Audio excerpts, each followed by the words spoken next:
Hey folks, thanks for tuning in to another Bigfoot Tales adventure. And in this one, I'm going to share some video at the end that I've never shared before. And this instance or occurrence in the woods took place about 4 years ago now. And I had been in the woods for about 5 hours total. And after a couple of hours, I noticed, judging by the sounds that were coming from the woods near me, that something large had been paralleling me as I hiked along. And there's some really interesting things going on here. The video itself is not conclusive.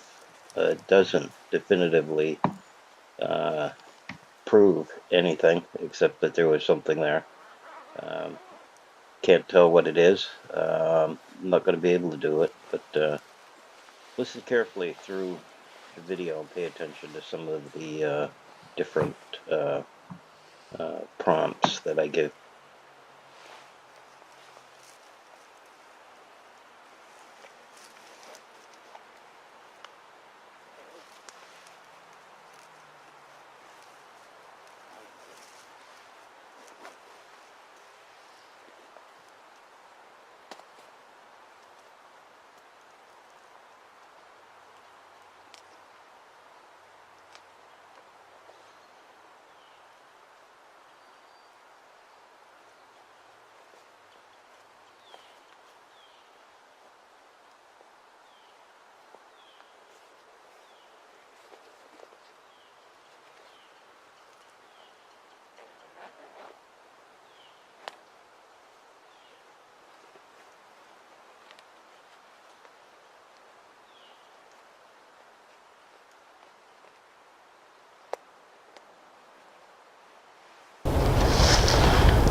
See what we can find in the dark here. I have less than 2 fingers left of daylight.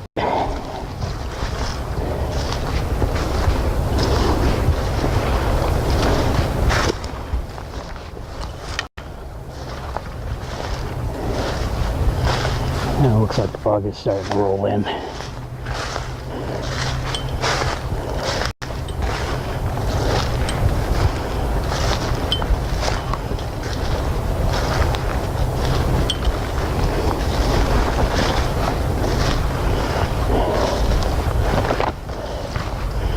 Looks like they haven't tried to access it down here this year. You might find some of this familiar if you've seen some of my other videos. Been down here quite often.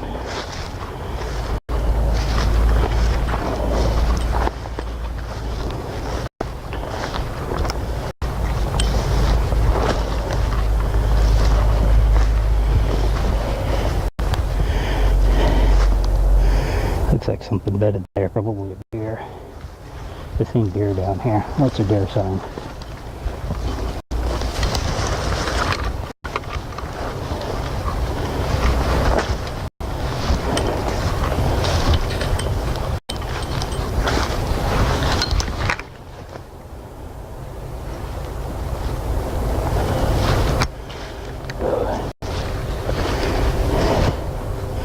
Sweating like the Dickens here.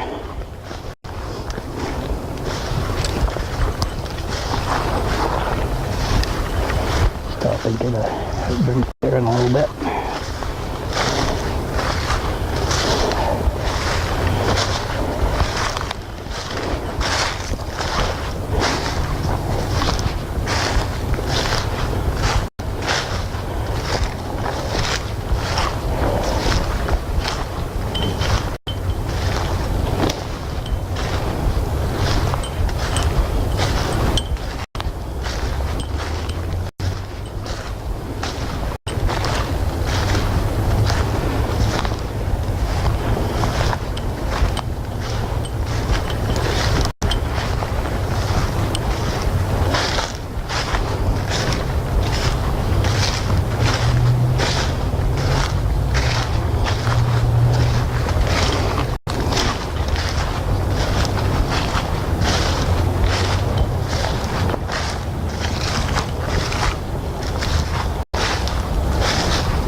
While the shotgun mic is off, I'll do a little backgrounder here. Again, this whole hike took about 5 hours total time. This is towards the end of it. It's getting very dark. The area that I'm in here is what I call a bottleneck. To my left, what you're seeing on the screen here is a body of water, and to my right is a very steep hill.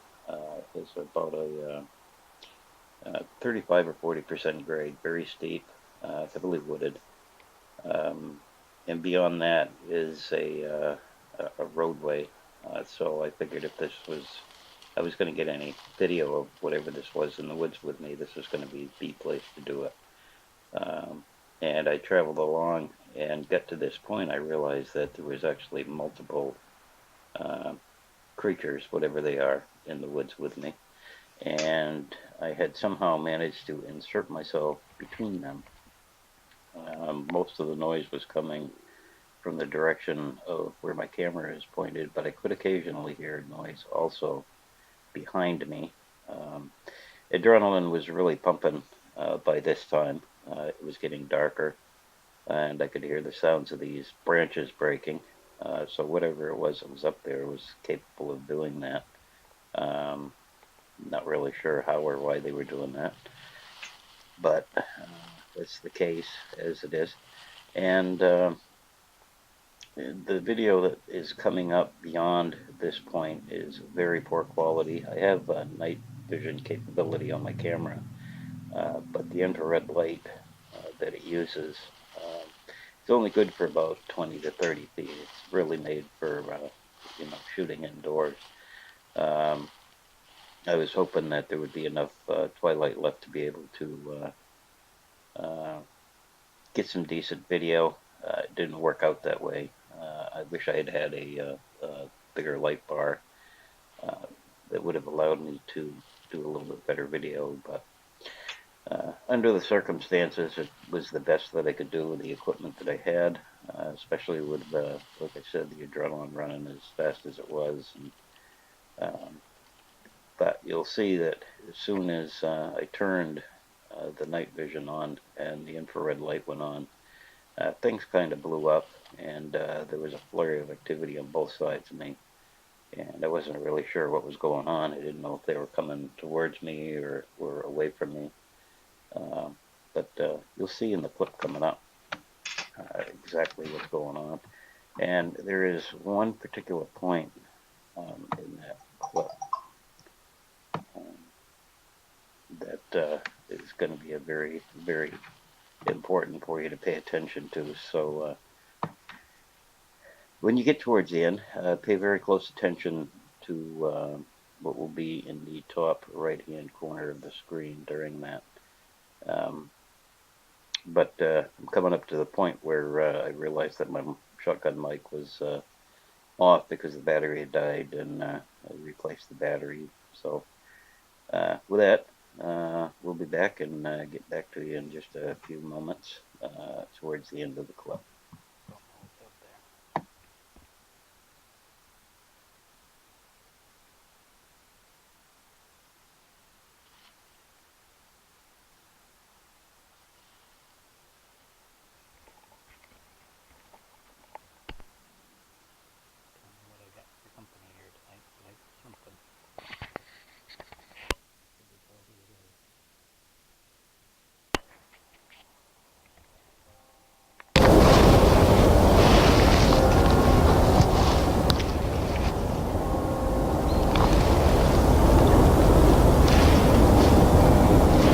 Two of whatever it is. There's one over in that direction.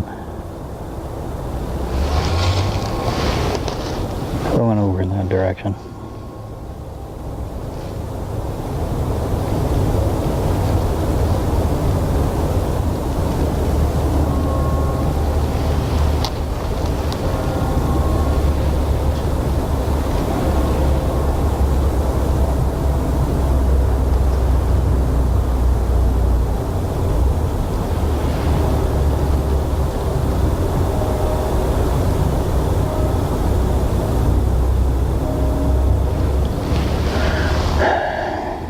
Question is, which one do I go after?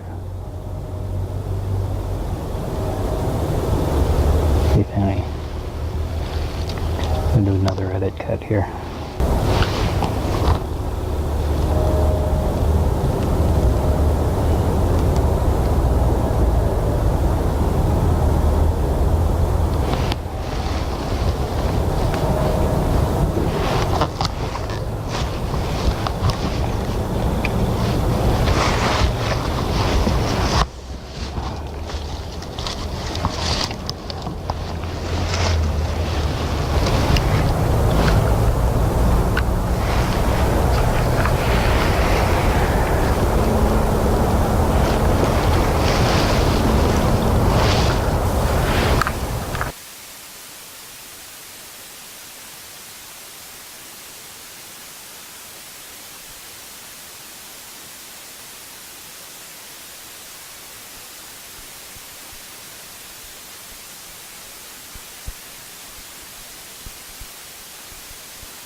Okay, at this point, you can see that I've slowed. This is the clip that you just saw, a very short clip, but I've slowed it to 25%, and I've brightened the background on it so that you can see a little bit better. As you can see, the setting that I had on it did a very poor job of recording. It just simply wasn't enough of the right kind of light for the camera to process the images that were needed to be processed. But as I pan across here, almost immediately after I turned on the infrared light, and I'm assuming that these, whatever they were able to discern that there was an infrared light on, possibly detected that as a possible threat for some reason. Not really sure why. But both sides of me, the woods came to life. There was a lot of flurry of activity. And I'm thinking there probably might have been at least three in addition. And they were both of them heading what I think was towards the top of the hill. I think they were going to try and make a dash for it and go up over. Perhaps they figured I wouldn't be able to get up over the hill. But they would have had the high ground advantage at this point in time. And as you're looking, you'll see some dark spots that I've highlighted here. But in particular, what you want to keep an eye on is the top right-hand corner of the screen as I'm going back and forth. And eventually what you're going to see is a kind of a reddish brown blob. Not really definitive as to what it was, but it was moving, and it was moving very fast. There were actually two of them up there. You can actually see the beginning one where the yellow diamonds are moving across. The other one is off to the right. But there you have it. Not definitive, not proof. I'm just putting this out for what it is. Just another piece of poor video with some sort of a blob on it that you can use to dream and cipher whatever you want out of it. But we'll see you next time on Bigfoot Tales.